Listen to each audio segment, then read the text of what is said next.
Hola, ¿qué tal, hermanos y hermanas? Muy bienvenidos a este espacio de formación que siempre tratamos de promover aquí en el Instituto de Formación Vayan al Mundo, donde compartimos muchos recursos para tu formación, para la evangelización católica. El día de hoy vamos a continuar con un tema que comenzamos hace un par de semanas. La semana pasada no pudimos hacer un en vivo, pero vamos a continuar tratando de nuestra fe católica, reflexionando un poco ciertas cosas. Así que vamos a tener un muy buen tema para ti el día de hoy, así que quédate con nosotros que ya regresamos.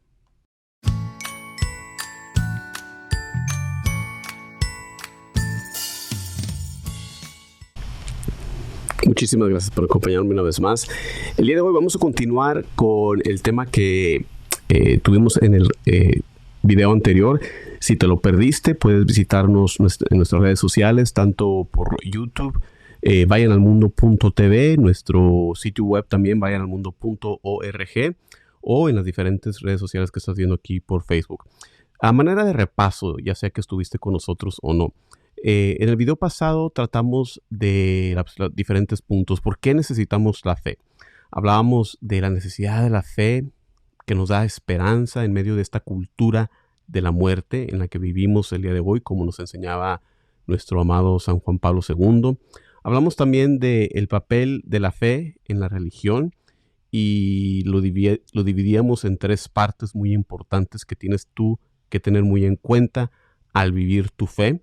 Hablábamos de lo que creemos, número 1. Hablábamos de cómo vivimos la fe y cómo celebramos. Lo que creemos, o sea, el contenido de la fe, cómo vivimos la fe y cómo la celebramos. Y hablábamos que esto se puede tratar en términos de credo, moralidad y culto, o teología, moralidad y liturgia. Así que continuamos nuestro repaso. Hablamos también sobre la diferencia entre lo que es el acto de fe y el objeto, el contenido de la fe. A veces usamos la palabra fe sin ninguna diferencia, pero sí hay una diferencia entre el acto de la fe y el objeto de la fe. Hablamos también de la fe y el credo. Y por último cerramos la transmisión la vez pasada hablando de la sagrada tradición que es sagrada para nosotros porque nos fue transmitida por Jesucristo. Muchos cristianos únicamente toman a las Sagradas Escrituras o la Escritura, pero el día de hoy vamos a hablar un poco de eso, porque para nosotros también la tradición sagrada es muy importante. El día de hoy, el primer título, si estás tomando notas, si quieres llevar esto de manera de estudio, el primer subtítulo el día de hoy es Fe y Progreso. Hablábamos en el video pasado que nuestra fe católica progresa constantemente, va progresando, pero va progresando, hablábamos, de una manera orgánica, o sea, como una planta, como una semilla que se planta, va creciendo, se vuelve en frondoso árbol. Nuestra fe no necesita de empujones para hacerla funcionar, como quizás pretendan algunas secciones, algunas facciones de la iglesia. La fe no es un automóvil que está parado que necesita un empujón. No, esa no es nuestra fe. El intentar que nuestra fe se haga más progresiva es el asumir que nuestra fe es como un artefacto que fue hecho por el hombre, en lugar de ver a nuestra fe católica como un organismo que ha sido plantado por Dios. Velo tú de esta manera. Cada vez que la iglesia rechaza una herejía, y a través de los tiempos ha hecho eso la iglesia está rechazando un crecimiento externo en este organismo, como un parásito.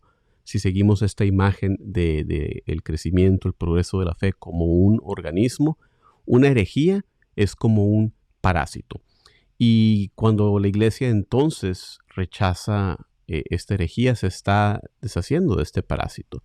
Cuando la iglesia define sus dogmas, estos artículos de fe, lo que está haciendo es que se está madurando, se está desarrollando el fruto de este árbol que es la fe.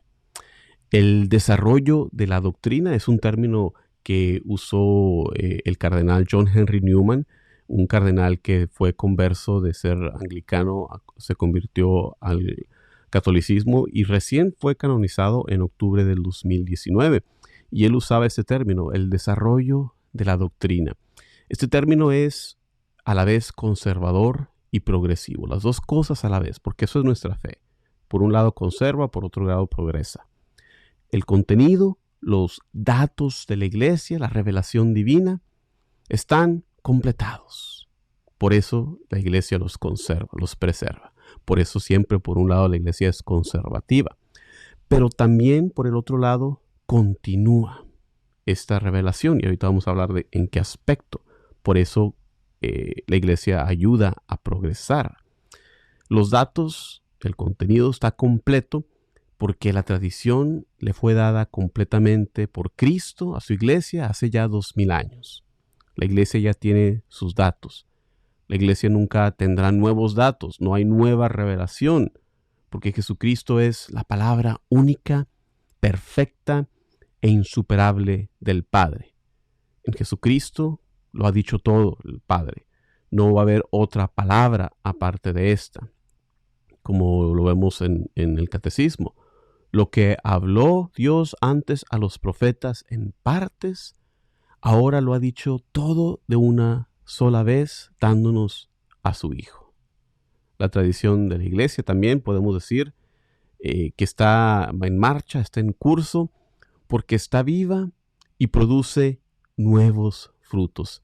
Y no crean ustedes que se trata de frutos nuevos de diferentes especies, como un árbol de manzana que produce peras, no, sino frutos que son nuevos en su tamaño, en su belleza, como un árbol de manzana que ahora produce manzanas más grandes, mejores, más sabrosas. Por eso, aunque la revelación está completa, está acabada, no está completamente explicitada. Y eso lo vemos en el Catecismo de la Iglesia Católica, lo pueden verificar en el párrafo 66. Corresponderá a la fe cristiana comprender gradualmente todo su contenido en el transcurso de los siglos. Es lo que vemos en la enseñanza del Catecismo. Y a través de la historia tenemos muchos ejemplos de diferentes doctrinas que han progresado de esta manera. El entendimiento sobre la naturaleza de Cristo, que se llega a concretarse más en el cuarto siglo con el credo niceno, el entendimiento también de la Santísima Trinidad, y no nos vayamos más allá, también el canon mismo de las Sagradas Escrituras se toma tiempo en solidarizarse, en formarse. Entonces tenemos varios ejemplos de esto a través de la historia de la iglesia. Hay otros ejemplos, los sacramentos igualmente. Yo que trabajo mucho en los sacramentos, me toca enseñar a la gente cómo ha ido progresando ese entendimiento. El entendimiento sobre la naturaleza de la iglesia, sobre la autoridad del Papa, que recientemente en 1870 fue proclamado como dogma la infalibilidad del Papa. También nuestro entendimiento sobre la fe, lo que creemos sobre nuestra Madre María, etcétera, etcétera. Muchos puntos se han ido desarrollando de esta manera orgánica que venimos explicando. Así que ese es el primer punto. Segundo punto, nuestra fe y las Sagradas Escrituras. En el Concilio Vaticano II, en la Constitución sobre la Revelación Divina, los padres de este concilio escriben que la Iglesia no obtiene su certeza acerca de todas las verdades reveladas solo de las Sagradas Escrituras. Tanto la Escritura y la tradición deben de ser aceptadas y honradas. Esto viene en el numeral número 9 Dei Verbum, esta constitución sobre la revelación, sobre la Sagrada Revelación.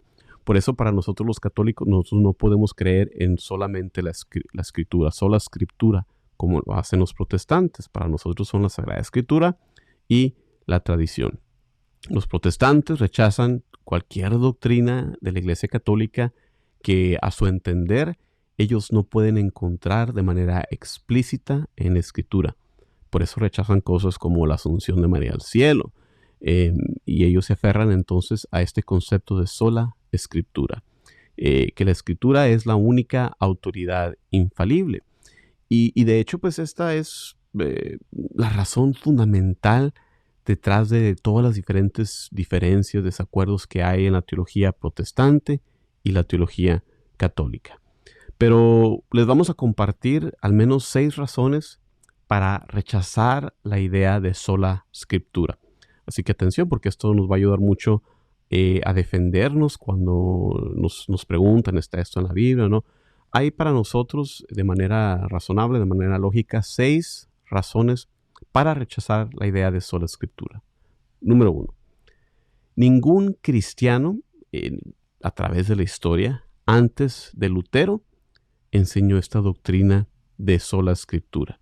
Durante todos los primeros 16 siglos cristianos, antes de la reforma de Lutero, nadie había enseñado esta doctrina. Segunda razón. La primera generación de cristianos no contaban siquiera con el Nuevo Testamento. Fue hasta el IV siglo, como lo hemos dicho, que la Iglesia define el canon del Nuevo Testamento. Razón número 3.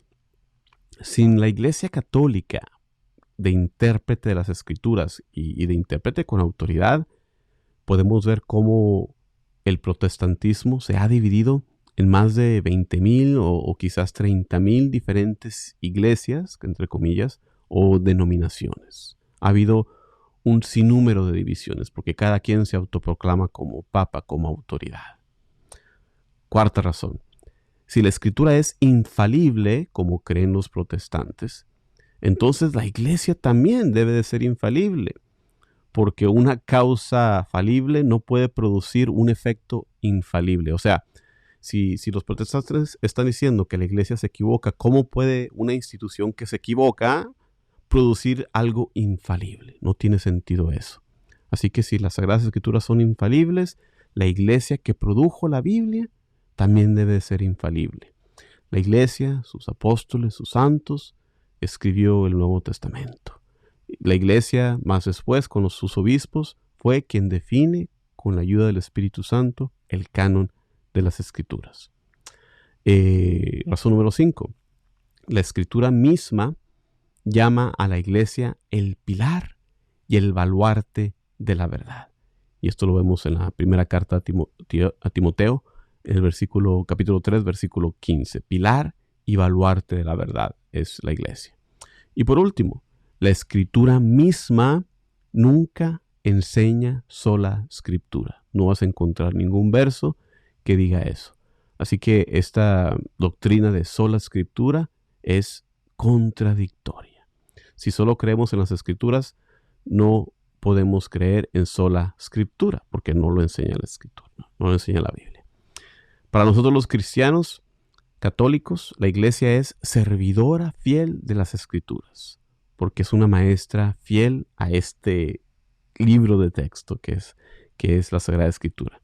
Y este libro cobra vida cuando el Espíritu Santo, a través de la iglesia, es como una espada que cobra vida en las manos de un gran espadachín que sabe usar esta arma, esta espada que es la Sagrada Escritura. Así que hay que tener en cuenta estas al menos 6 razones que podemos presentar por las cuales sola Escritura no es una enseñanza cristiana. Ahora, te ofrezco a nosotros como católicos estos principios más importantes para nosotros interpretar las Sagradas Escrituras. Primero que nada, todas las Escrituras son una imagen de la palabra de Cristo, el Verbo encarnado. La palabra de Dios en palabras humanas, esta Escritura, es acerca de la palabra de Dios, este Verbo encarnado. Entonces, este es el primer principio para nosotros poder interpretar las Sagradas Escrituras. Toda la Escritura es una imagen de la palabra de Cristo. Segundo, el Antiguo Testamento debe interpretarse a la luz del Nuevo y viceversa, como lo dijo San Agustín. El Antiguo Testamento está escondido en el Nuevo Testamento y el Nuevo Testamento está revelado en el Antiguo Testamento. Escuchamos apenas en el Evangelio el domingo pasado que nuestro Señor Jesucristo no vino para abolir la ley y los profetas, sino para darle cumplimiento, para cumplirlos, en el Evangelio de Mateo capítulo 5. Como tercera regla para nosotros interpretar las Sagradas Escrituras, para nosotros los católicos, los santos son los mejores intérpretes de las Escrituras. ¿Por qué? Porque los corazones de los santos están más cerca al corazón de Dios, que es el autor principal de las Sagradas Escrituras. Y Cristo dijo, si alguno quiere cumplir la voluntad de Dios, verá si mi doctrina es de Dios o si yo hablo por mi cuenta. Así que hay que aferrarnos a la doctrina, a la enseñanza de los santos, que ellos nos interpreten las Escrituras. Cuarto punto, los evangelios son el corazón de las Escrituras. Cuando nos dedicamos a la interpretación, el centro, el corazón son los evangelios. Para los santos no había mejor material para la meditación, para la reflexión, que los evangelios. Siguiente punto, para nosotros tener una regla de interpretación, cada pasaje debe interpretarse en su contexto. Esto es muy importante. Cada pasaje debe interpretarse en su contexto, tanto el contexto inmediato del pasaje como el contexto general de toda la Biblia en su unidad. Todas las partes van unidas. A veces personas, usualmente no cristianas, encuentran contradicciones, pero es porque están leyendo un pasaje aisladamente. No, hay que leer la Escritura en su contexto, tanto el contexto inmediato como el contexto general de toda la Biblia en su unidad. Siguiente punto. La Escritura debe de ser interpretada desde la tradición viva de la Iglesia. La Biblia se interpreta desde el seno de la Iglesia que creó esta Biblia. Y esto no es algo que nos limite, sino es algo que es expansivo y es muy profundo. Es algo también muy razonable. Supón tú que agarras de la librería o de la biblioteca un libro escrito por un autor que aún está vivo y te pones a leerlo y no le entiendes nada. Pues, ¿quién mejor para interpretarte ese libro sino el autor? Pues, esa es la lógica que estamos siguiendo. La Iglesia se escribió las Sagradas Escrituras en el seno de la Iglesia. Así que nadie más mejor para interpretar las Sagradas Escrituras que la Biblia. Entonces, estos son los puntos que te quería dar para ayudarte a formar una recta interpretación de la Iglesia. Ahora, el siguiente punto del día de hoy que quería hablar, el siguiente encabezado, si estás haciendo notas, es la fe y la autoridad de la Iglesia. En el Catecismo leemos en el párrafo 88, el magisterio de la Iglesia ejerce plenamente la autoridad que tiene de Cristo cuando define dogmas. Una vez más, el magisterio de la Iglesia ejerce plenamente la autoridad que tiene de Cristo cuando define dogmas. Atención, la Iglesia define los dogmas. La Iglesia no los inventa, no los crea. Estos dogmas, estas doctrinas, se llaman también misterios de la fe. Y en nuestra fe hay tanto misterios naturales, por ejemplo, el tiempo, la vida, el amor, así como también hay misterios sobrenaturales, como la Santísima Trinidad, la Encarnación, la Transubstanciación. Los misterios naturales son como el sol, que nos permite ver durante el día, mientras que los misterios sobrenaturales de la fe son como las estrellas que nos permiten ver en la noche. Y aunque no veamos tan bien en la noche, sí en realidad podemos ver mucho más lejos. Podemos ver las profundidades del espacio exterior. Y recuerden ustedes que le llamamos a estas cosas misterios no porque no sabemos nada de ellos, sino porque nunca vamos a terminar de ahondar en estas realidades. No podemos descubrir su profundidad completa con nuestro propio razonamiento, pero Dios nos ha revelado estos misterios cuando nosotros necesitábamos saberlo. A través de la historia nos ha ido revelando diferentes cosas, porque estos misterios tienen que ver muchas veces con nuestro destino final, nuestra salvación eterna y nuestro camino de cómo realizar esta salvación. Y debido a que estos dogmas son tan necesarios y para que nosotros lo sepamos, Dios pues no nos dejó solo maestros falibles o maestros que se equivocan. Nos dejó la Sagrada Escritura, nos dejó la Sagrada Tradición, nos dejó el magisterio vivo de la Iglesia, que cuando define los dogmas de manera infalibles, son preservados del error. La Iglesia no puede enseñar el error, porque Dios ni engaña ni puede ser engañado. Hermanos y hermanas, la Iglesia es nuestra madre y maestra, como dice el antiguo dicho en latín, mater et magistra. Nosotros recibimos la vida de fe a través de la Iglesia, por eso le decimos madre. Si alguna vez algún protestante te ha preguntado por cómo que la Iglesia es madre, pues porque a través de ella recibimos la vida de fe. Es madre y es también maestra, porque nos enseña a sus hijos a hablar, a entender con ese lenguaje de la fe, como pueden ustedes comprobar en el Catecismo de la Iglesia Católica, párrafo 171. Y ahora, en el siguiente punto, si estás haciendo notas, el siguiente encabezado es hablar sobre la fe y la libertad. Es un punto muy importante que quiero que se lleven ustedes, que estamos todos creciendo en la fe. Hay muchos hermanos que entran a esta fe y de manera, pues, que se entiende, quieren que todos tengan esa misma fe. Hay que ver lo que enseña la Iglesia. En el Catecismo, párrafo 160, nos dice la Iglesia: el acto de fe es, por naturaleza, un acto libre. Un acto libre. Así que lo que significa esto es que la fe no puede ser forzada. La fe no se puede imponer. Es como si pensáramos que podemos forzar a alguien a amarnos.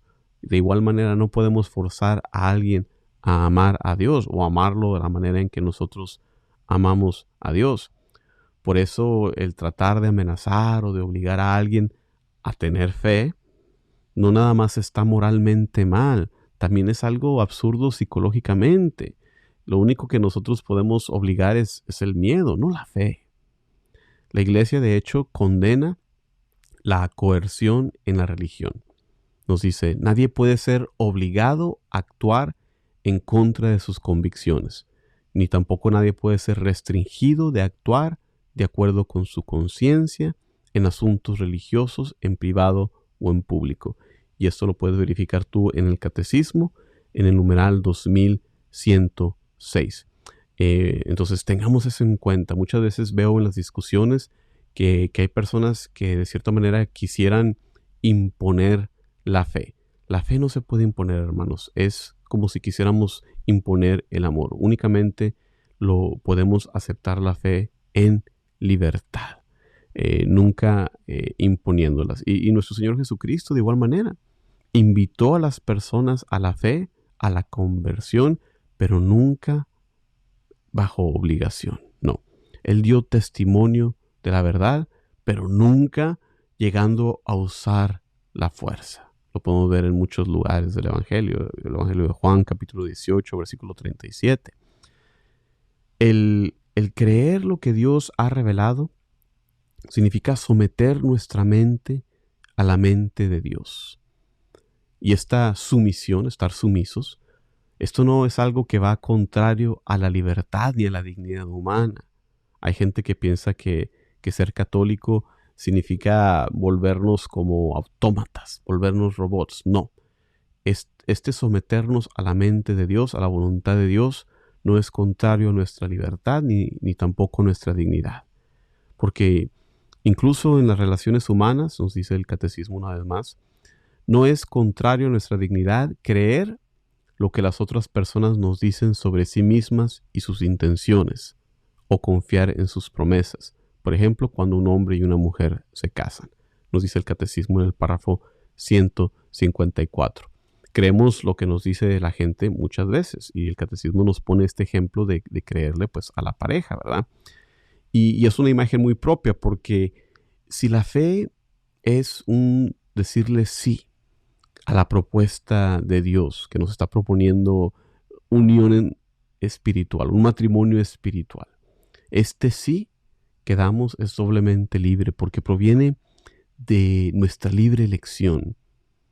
Y es doblemente libre porque proviene de nuestra libre elección, pero también nos lleva a la verdadera libertad, para el Dios cuya propuesta aceptamos que es la verdad. Y Él nos lo dijo: yo soy el camino, la verdad y la vida. Evangelio de Juan capítulo 14.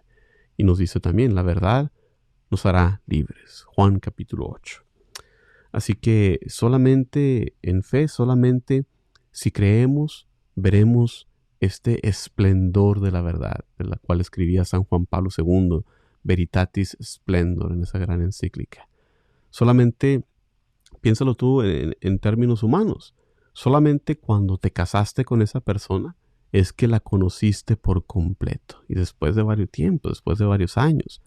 Igualmente, solo cuando aceptamos la propuesta de Dios del matrimonio espiritual por fe, sabremos personalmente la verdad última, quién es una persona. Pero esta persona, Dios, es un caballero, es alguien muy educado, no nos va a obligar a amarle. Nos deja libres para elegir, libres para decir sí o no, para elegir hacia Él o en contra de Él. Siguiente encabezado, si estás tomando notas, siguiente tema es fe y sentimiento. Esto es algo que es muy importante. Todos estos puntos son muy importantes en nuestro crecimiento, en ustedes que conmigo estudiamos nuestra fe, queremos crecer en amor a Dios. Fe y sentimiento. La fe no es un estado de sentimiento en el que nos metemos, no. Es simplemente creer en Dios y por lo tanto creer todo lo que ha revelado, sin importar cómo nos haga sentir. Lo voy a repetir una vez más.